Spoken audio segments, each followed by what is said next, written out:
So hello, everybody. My name is Karina Mason, a family services worker with the BC Resource Centre with the Huntington Society. Today, I'm introducing the family planning session featuring Janet Lucas and Erin Stephen.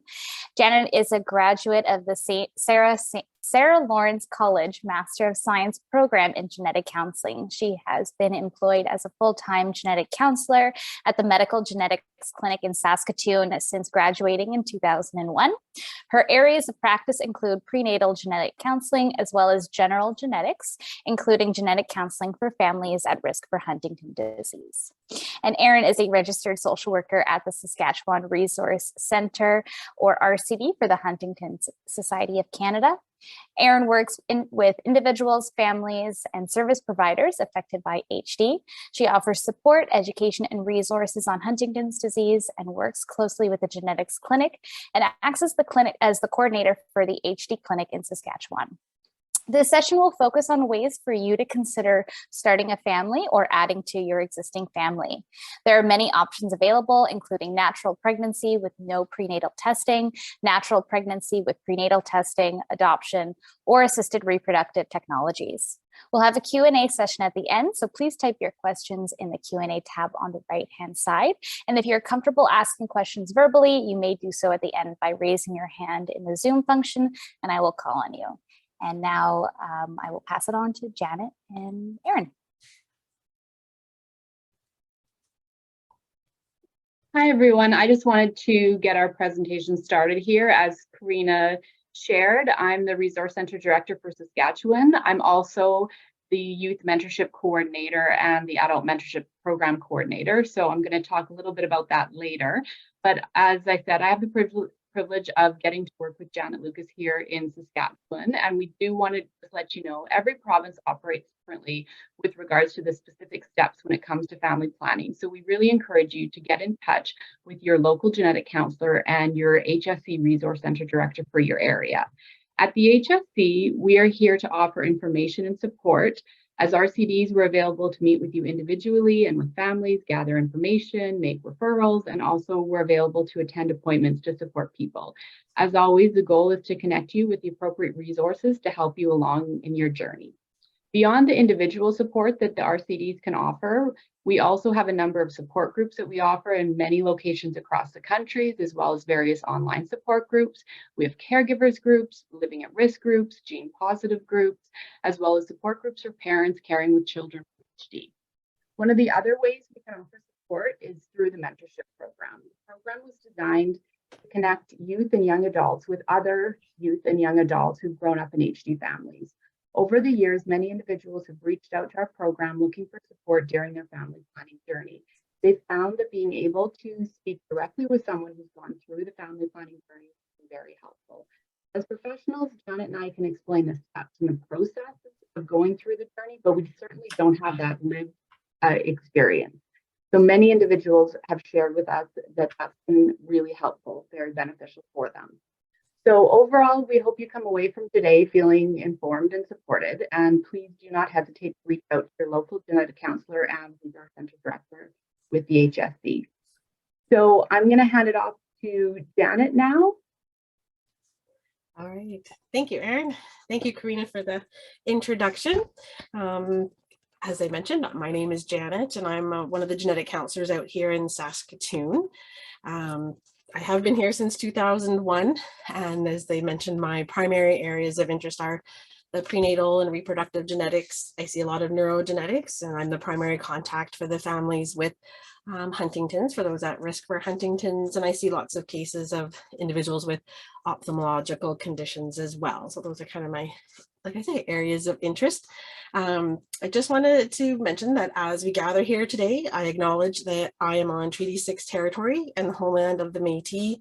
I pay my respects to the First Nations and Métis ancestors of this place and reaffirm our relationship with one another. So just a little sort of preamble to our discussion. Really important for everybody to remember that how you choose to grow your family is a very personal decision. Everybody will make different decisions based on many different factors. So I hope today just to kind of give everybody a general overview of some of your options and some of the factors that might go into that decision making.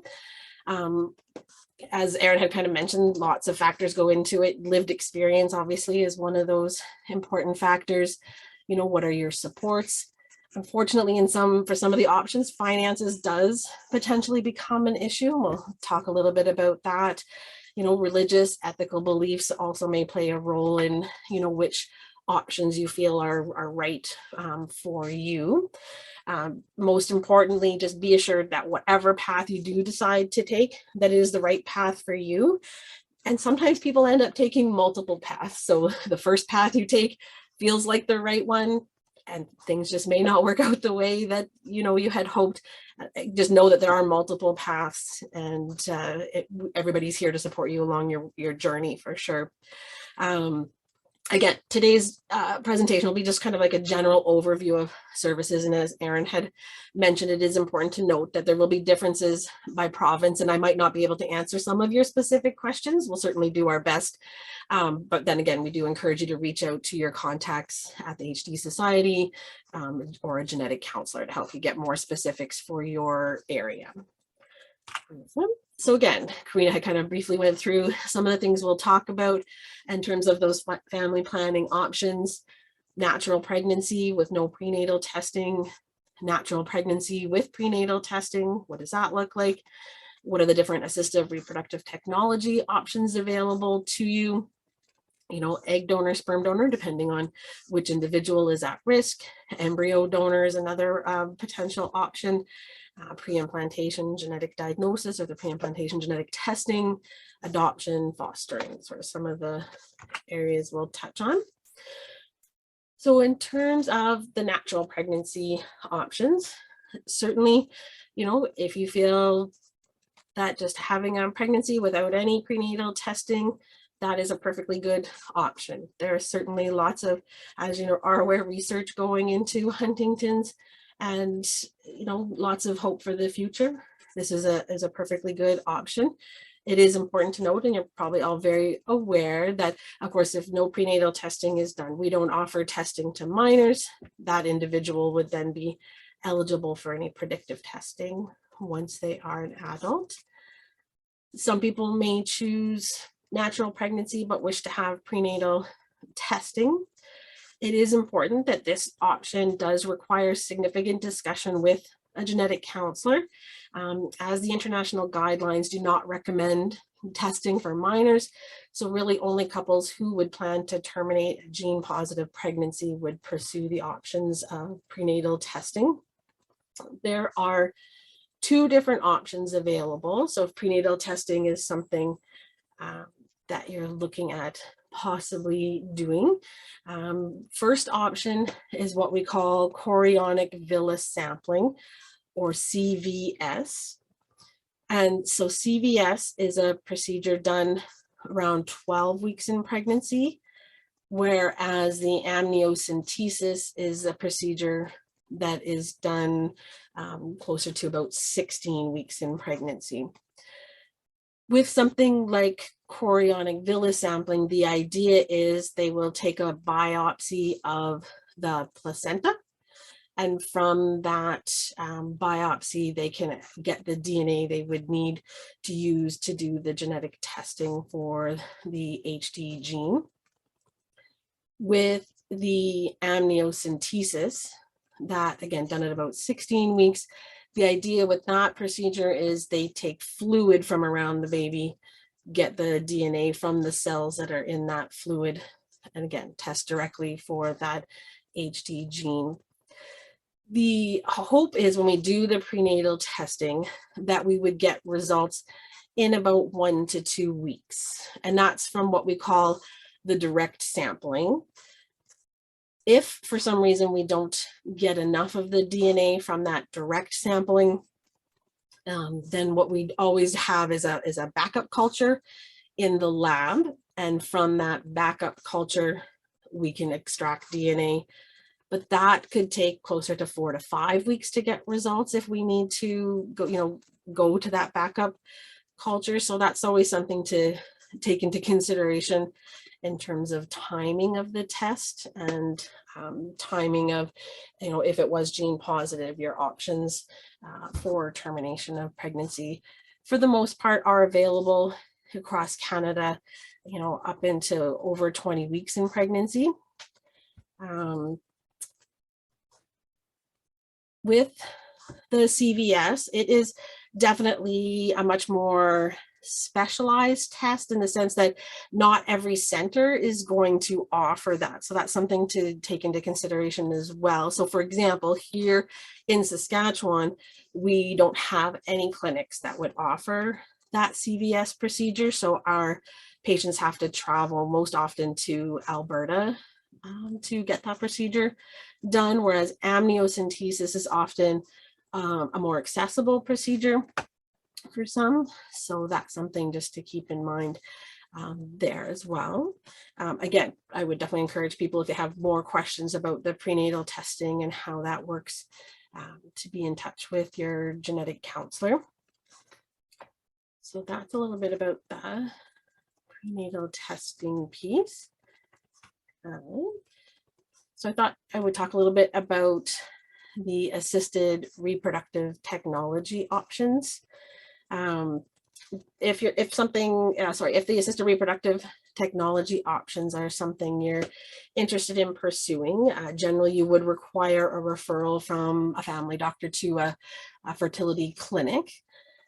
And again, depending on where you live, these can be easy to access, sometimes more difficult to access. Again, I'll use Saskatchewan as an example because that's where I'm at. We have one clinic in the province that people can go to for this service, and actually just recently started offering the PGT option. So for those previously who wanted PGT, that wasn't even available as an option in Saskatchewan. So again, very specific to where you're located as to how easy it might be to access some of those services. So with the assisted reproductive technology, you have things like egg donor, sperm donor, embryo donor. Again, depending on who is at risk and the plan for pregnancy. Cost of these services is going to be very different depending on what you use. The sperm donor, for example, would be on the lower end of cost compared to an egg donor or an embryo donor. Overall, lots of it depends on medications that need to be used. Fertility medications is another factor in the cost. So I've seen $8,000 to $15,000, sort of just depending on what's required and which procedures are being used. With the egg donor option and sperm donor option, they can be either anonymous or if you have a family member who's willing to donate, those are potential options as well. Egg donors are usually accessed from the states, but I think can be done. Like I know our local clinic, again, just started offering that as an option, whereas people, again, used to have to travel outside of the province, outside of the country to access that service. So an embryo donor, the idea behind embryo donor is there may be some couples who have gone through fertility treatments, had embryos that were not used, but still, viable to use. And you can adopt the embryo and go through the fertility procedures in order to have a pregnancy. The in vitro fertilization, or IVF, with pre-implantation genetic testing is kind of one of the newer technologies. So PGTM, I just want to, if you're ever doing any Googling about PGT, these are just some of the terms you might come across, I thought was worth reviewing. So the PGTM is the PGT monosomy, or for monogenic disorder. So for the genetic conditions like Huntington's, for example, fall under PGTM. If you're seeing things that talk about PGTA, that is for the aneuploidy. So that's looking at chromosome differences. So for example, looking at extra chromosomes, like conditions like Down syndrome, for example. So they are different tests and used for different reasons, but the underlying process would be very similar. The idea with the IVF PGT is a couple would undergo the in vitro fertilization process. So needing to stimulate egg production, get eggs, sperm, outside the body in the glass dish, they're fertilized. And at about 5 days or so into development, they can take off a few cells from that embryo and test for the condition. So for example, in this situation, testing for Huntington's. And the idea is to be able to implant back into the womb just the embryos that don't have the HD gene. For those individuals that want to know their status, already know their status, have gone through that predictive testing, know that they're gene positive, and looking at a way to potentially reduce that risk of passing on the gene. The testing would be very straightforward. Once they took the cells from the embryo, they would just be analyzing all the embryos directly to see which ones would have the mutation, which ones wouldn't. And again, the idea to put back the embryos that are not affected. With the pre-implantation genetic testing, there is the ability for somebody who is at risk for Huntington's to go through this process, continue to not know their status, but to have embryos put back that are not at risk. This is done without disclosing any information about your risk status. Couple of different ways that it can be done. So you have what's considered the indirect method. And in order to do indirect testing, the clinic may require other family members of yours to help participate, because what they're doing is basically kind of like a linkage testing to figure out which of your genes might be affected, again, to try and only put back the ones that are not affected. So they compare family members, they're looking kind of at markers, and they decide, yes, these embryos do not have the if it's grandma that had the allele that was at risk, they will avoid putting those embryos back in. You have the other option is the direct testing. So with direct testing of the embryos, the person who is at risk provides a blood sample, is tested. You will never find out the status, though, of your test result. It's just used to compare with the embryos. And again, the idea is only putting back the embryos that do not have the mutation. But in this situation, it's possible that none of the embryos were at risk, because you might not have actually inherited the HD gene.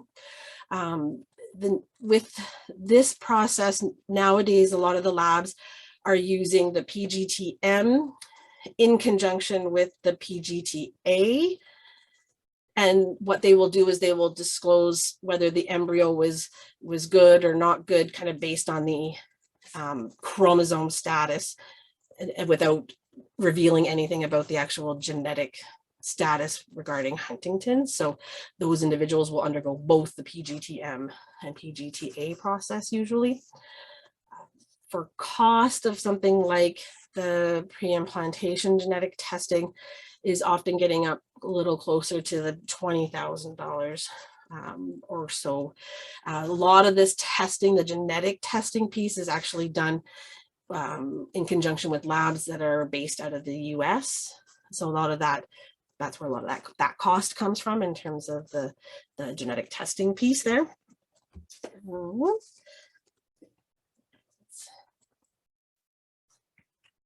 Say there.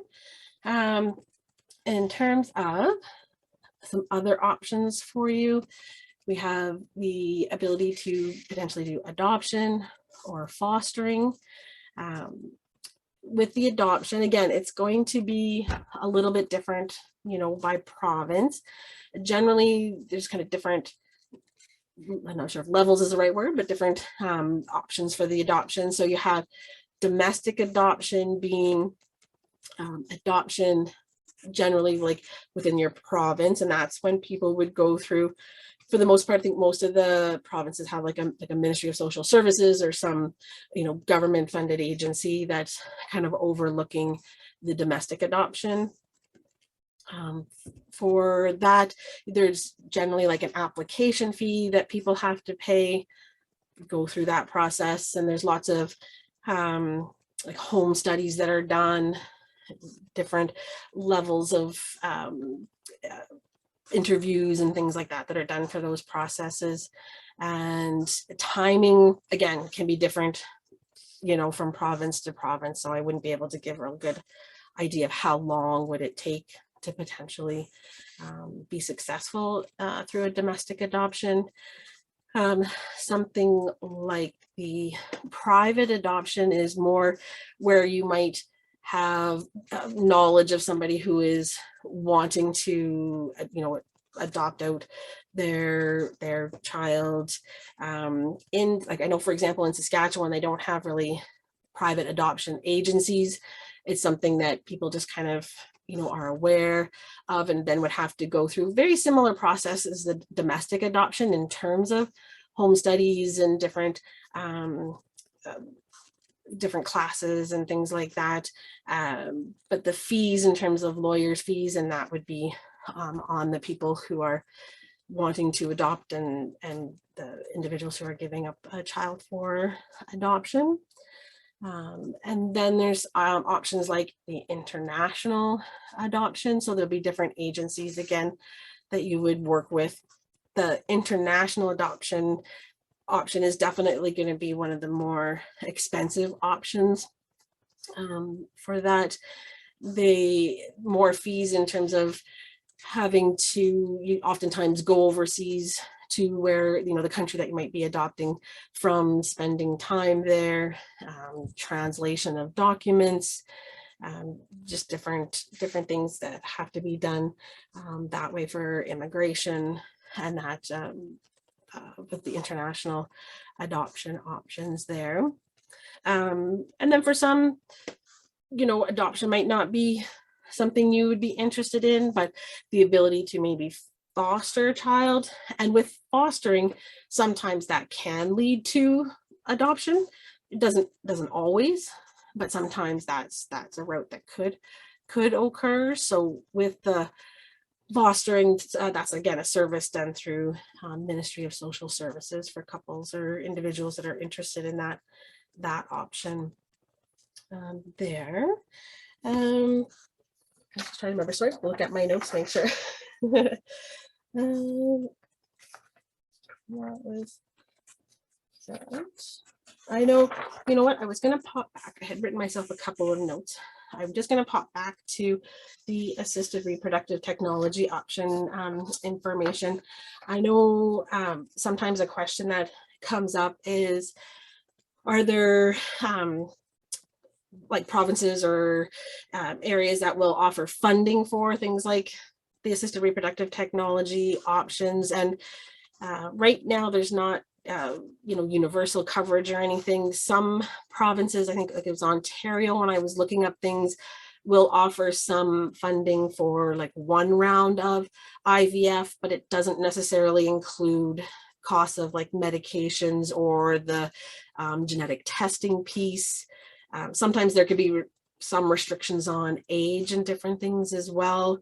There are some provinces, I think there was Manitoba, New Brunswick, and Quebec had different programs that I think allowed for greater ability to get money back, like on tax returns for different processes that were being done. Again, there can be some restrictions on age and different things there, but for the most part, it's certainly not 100% covered. I know in Saskatchewan, there is a fund, a fertility fund that people can apply to, for example, and get potentially grants of, I think it was about $5,000 to put towards treatment. So, and there's a few other that I've heard of along the way. I never know what's still up and running, because it's definitely one of those changing things with funding and that. But yeah, so I've written myself some notes. I wanted to go back to to that.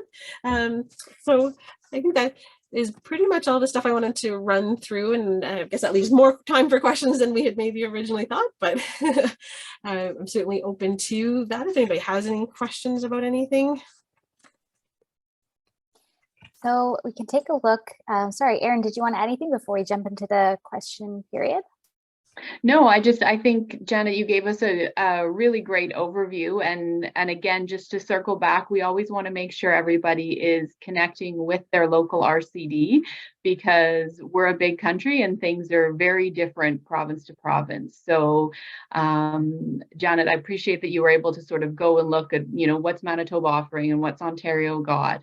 But really wanting you to connect back with your local RCD. And that's part of what our social workers and the genetic counselors are here for, is to make sure we can get you all the information you need, because this is a big topic. There's lots of choices, lots of discussions, lots of options in every part of it. So we really want to make sure that you're getting the support you need and all the information that you need, which often means provincially going back and looking at what you can get access to. Awesome. So for some questions, and feel free for those who are viewing to type in your question in the chat box just to the right.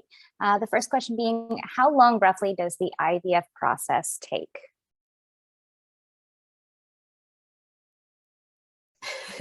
That's a good question. Yeah, it'll be, again, dependent on where you're located, right? Because some places might have a wait list of just a couple months, some might have a wait list of several months. So that's factor number one, right? Just getting sort of those initial assessments done. And as far as I'm aware, sort of an initial consultation, some places may charge just a base fee for some initial consultation, some may not. And then again, from there, depending on which option you're going with, the timing will be different. I think, several months to a year probably isn't unrealistic for those individuals going through something like the pre-implantation genetic testing.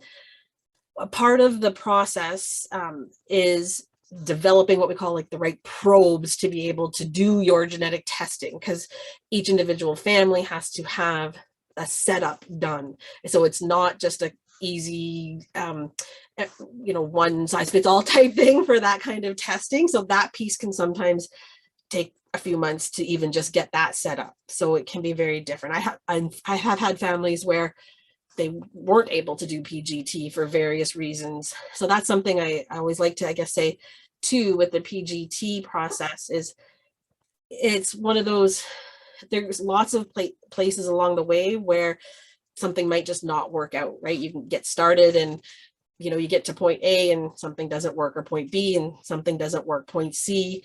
And again, like I always feel, bad kind of saying this, but it's something to think about is it's not a guarantee, like pay $20,000 for sure you're going to have a healthy baby in the end, because again, lots of things can potentially not work. So it is something just to keep in mind. It's a very emotional and taxing process for people. Really, as I encourage people that are going through that to definitely have good supports, counseling and that to go along with that journey. So again, it can take a little while and be quite emotional that way.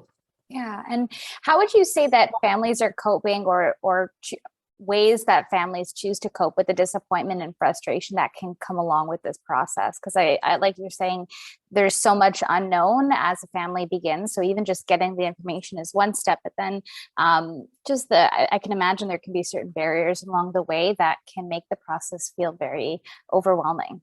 Yeah, absolutely. I think it's, being willing to ask lots of questions is really important, and because you just never know what's going to come up, right? And I always say no question is a dumb question. So, asking those questions, having the supports, being, having friends to support you along the way. And like I say, I think with the fertility process, I do definitely encourage having a counselor along the way, having a good understanding of, how do you cope with disappointment? Everybody copes with it differently. Knowing what your mechanisms are, what, options are, is really, really important.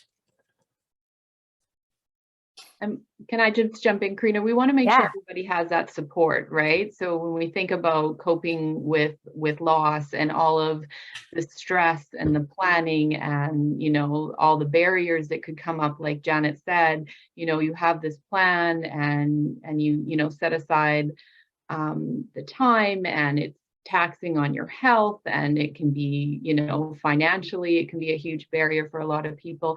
And going through all of this, is we want to make sure that you have that support all along, right? Because this is a very, very difficult journey. And what would you say the chances of success in going through IVF would be? Again, I'm sure that range is just person to person. So I can imagine it'd be difficult maybe to give a generalized statement, but what do you see on average? Yeah. So it is definitely going to be individual, right? Like, first of all, we don't know that for that person going into it, do they have sort of what's a way to say, like, good fertility, right? If you've never had a pregnancy, how do we know what your fertility ability is in that sense, right? So that's something where you're just not sure. Like, if somebody has no other barriers in terms of fertility, then chances of getting pregnant, should be very similar to anybody who's kind of like your age. And age does, unfortunately for us women, play a factor, in there too. So those levels are going to change, depending again on your age and sort of prior fertility knowledge. If you've had pregnancies or not had pregnancies, a lot of those clinics will factor all that into it. So I say that's something I can never really give specific numbers to. That again, you would have to contact the fertility clinic that you wanted to work with. Awesome.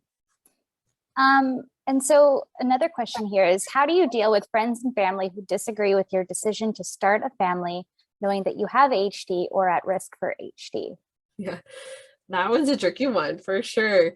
I think, like we had said at the beginning, and Erin can certainly jump in if for anything that she has thoughts on, just knowing that, you gather the people who will support you, and know that whatever your choices are for you, that they are the right ones, and that people are going to have different opinions. I think that, and as much as it's hard to block out, somebody who's maybe a close friend or close family member who has different opinions, I think it's just, feeling like there are going to be different opinions. Gather those that, support you, and, try to, not let the other ones influence you, right? You want to make the decision that in the long run is going to be the best for you. Absolutely. This is a tough one. And we see this even with genetic testing, right? If we're not thinking about specifically with family planning, but we hear this a lot in the HD community about whether or not someone should test or not, and it's a deeply personal decision. So it needs to be, if we're talking about testing, if it's right for you, then that's the right decision. Nobody else should be telling you what is the right decision. And when it comes to family planning, it's the same thing. It's between, it's you and your choices, and we want you to have that support, but it's so deeply, deeply personal. We want you to have the support around you to make the choice that's best for you and your family, not what somebody else who may be well-intentioned, even though if they're well-intentioned, it's a deeply personal choice. So that's tough, and we do see that a lot in the community for sure. Yeah. And if someone chooses adoption, is there any risk that the person's HD status will be considered in that decision process? And could it make it more difficult for families to adopt? Yeah, good question. So I had reached out again to our group in Saskatchewan here. And from my understanding, things like, predisposition to genetic conditions, and that is not kind of standard questions that are even asked as part of the process. That they weren't aware of anything that would like discriminate against that option. So I haven't had a lot of patients that have gone through this. So again, I don't unfortunately have a lot of direct experience, just more from like reading and talking to people. So I don't know if anybody else has had any particular experience on that. Yeah, we would hope that it wouldn't. But again, we would just want you to check back in with your support. And I don't know, have you seen that at all, Karina? Have you heard of any families sharing that? I haven't, but I think something that is common is just the hesitancy around sharing gene status in general, whether that be to employers, to friends, to family, especially in the context maybe of family planning. I think that whatever information you're choosing to share, it is very personal. And I think just knowing that you're gene positive is it doesn't indicate that you have a diagnosis. And a lot of the time for people outside of the HD community don't even know what HD is, and then don't necessarily know what being gene positive can indicate. So I think, just being mindful of what information you're sharing with people, and, being prepared to be able to answer questions around that. And it doesn't necessarily, I don't think it would necessarily limit you in the decisions that or the choices that you're making. But again, this is personal information and you don't have any sort of obligation to disclose other health information to other people. Absolutely. Yeah. We have time for a couple more questions. One just came in, and it says, would you suggest a family member start with genetic counseling before being referred to a fertility clinic? I think that's always a good place to start, just to explore kind of all the options. Eventually if the ART is kind of where you're going, then obviously going to that clinic, because they're going to be able to give you specifics about the options and outcomes and all of that. But I think with the genetic counseling, we can provide just a little more broader perspective, and then it's just another support for you as well along that journey. Okay. And I guess, for families who are looking to get this information for the first time, is there one option that's most popular for families? There's so many, again, everything is just really dependent and every family circumstance is very different. But is there something that you see to be sort of the most used route, or something that's more typical for families in the HD community? Yeah, for sure. So I think you sort of break it down into, we in the genetics clinic only see a small percentage of people who are actually at risk, right? There are many, many people who are at risk who don't come in because they don't want to know their status and they're going to continue on. So I think, and again, I don't have any studies behind this, but just kind of, from our general understanding of things, most people probably don't even, worry too much about not worry might not be the right word, but, look into options like the adoption or PGT, and that just because that's just not in their scope of thinking, I guess, in that sense, right? For the ones that we see, I still think a lot of them, may not choose like the ART options or prenatal testing options. Those are certainly not necessarily the top, but people do go through it. And I want people to know that, again, all options are valid options. So, whatever they feel is good for them, then again, it's the right choice. I never want somebody to go, well, this is the most popular, I need to go that way, right? And again, like I say, that unfortunately the financial, it can't indefinitely be a barrier for some. So, as much as I like talking about all the options to people, I know that they're not all necessarily truly options given that issue. So yeah, it can be, again, very individual. Of course. Yeah, just the financial component of any of these options can be quite costly. You'd mentioned a little bit about sometimes there's some funding that can change. Is there a general starting place for people to start looking for what might be covered? Granted, it is based on the different provinces, but is there a good starting place where people can sort of look to see if there is coverage in their area, or is that really also depending on like personal insurance providers? Yeah, well, to the insurance providers often will provide funding for more the medication side of things. So the drugs that are needed to help with that fertility process. So that is something that if people have plans, there's a potential for that part to be covered. again, that sometimes is only a small part of it, but that's something that you could always look into. Your plans for sure are a good place to start. I think, again, just checking in with those fertility clinics, and because they will know of funds that might be available that you could apply to, and the genetics clinics and that as well. Awesome. So we have time for one more question. So you discussed a little bit about prenatal testing for families that are looking to conceive naturally. Is there an expectation to terminate depending on the results of any prenatal tests? Yeah, so like I mentioned, sort of the international recommendations are not to test minors. So we take that as well into the prenatal context. So if people are looking to do prenatal testing, it is with that assumption that they will terminate if gene positive. And that's why I said it requires a lot of discussion with the genetic counselor, kind of knowing, what does that look like? What are the options? What are your supports? How do you deal with, what if that is the answer?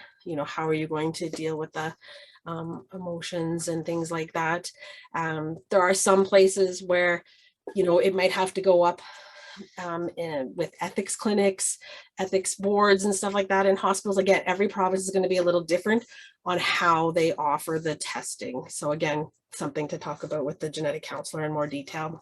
Yeah, I think it's good to just be aware of the timelines, as well as with pregnancy, you have likely these really short windows where you can do the genetic testing and being able to make certain decisions, accordingly. Yeah, for sure. Great. Well, thank you both so much for sharing such valuable information. I don't know if Erin or Janet, you had anything else you wanted to touch on before we wrap up and show the final awards video? Awesome. So I'm going to share my screen shortly. Again, thank you guys so much for your presentation. And then the closing keynote takes place today at 4:45 Eastern time zone. So we will see you there.